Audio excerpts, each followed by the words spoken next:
It's a confusion of our culture that the mind is the center of intelligence, that thought is the center of intelligence, that the head, the brain, is the center of intelligence. We're catching up. The beautiful art of inquiry of science tells us through neurocardiology that in fact our heart has 5,000 times more the electromagnetic energy than the brain.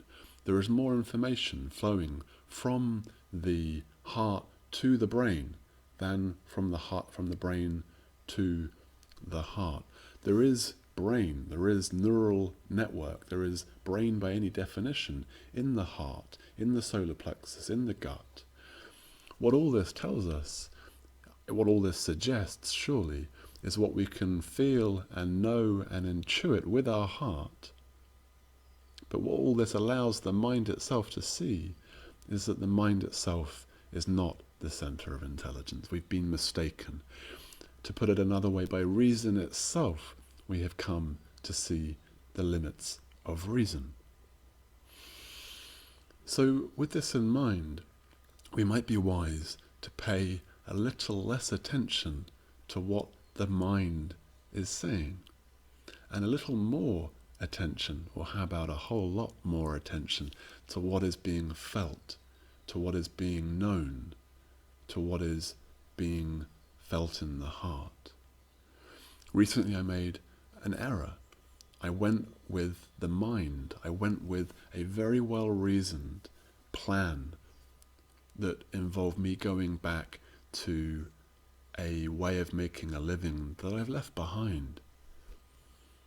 But it was attractive, it could make a lot of money and so on, it had various advantages, and it was still very ethical and all the rest, it wasn't completely mercenary. And my heart all the way along was telling me, no, this is not what we're here to do. This is not what this life is about. And yet I went with that willful assertion of the mind's ideas. I attempted to impose myself upon reality rather than allow reality to express itself, life to express itself, God we could say, love we could say, to express it through myself. And this was immensely painful. This was immensely painful. And if we want to be a vessel, if we want to be a vehicle for love to express in this world, it is through the heart, through listening to the heart. This is the point. This is the point through which we connect to higher realities. This is the point that we connect to love itself. I suggest, if it's the crown chakra for you, then jolly good. What I'm interested in is practical advice, and for me, what's felt here is wise. I have learned it's reliable. I've gone with thought, well-reasoned thought, and hurt myself again and again. And going with the heart, going with what's known, has always worked for me. And that's been really practical. Generally, I move into the first place that I look at.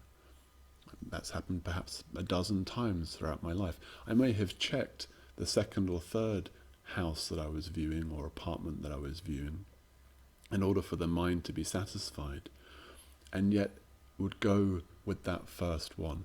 The heart takes me to that which I can rely upon, that which I can trust. There's an intelligence here which is silent, an intelligence here which is silent and felt.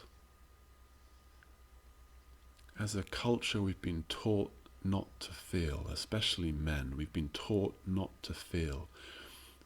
So often, and this is women as well who I work with in coaching and in group work, they will speak in response to a question, how do you feel about that? They'll speak in response with thoughts. So disconnected are we from this felt sense. And yet this felt sense, we can now know, we can reason, is more intelligent, a higher intelligence than the mind. Of course, a fully integrated human being uses the mind as a tool and lives primarily, however, from the heart. Heart and head united and expressed in the world. Golly, what sort of a world would we create if more of us were uniting these intelligences and living from our felt sense, living from our heart? An invitation now for you. Check in. What's felt here? What are you feeling in your heart?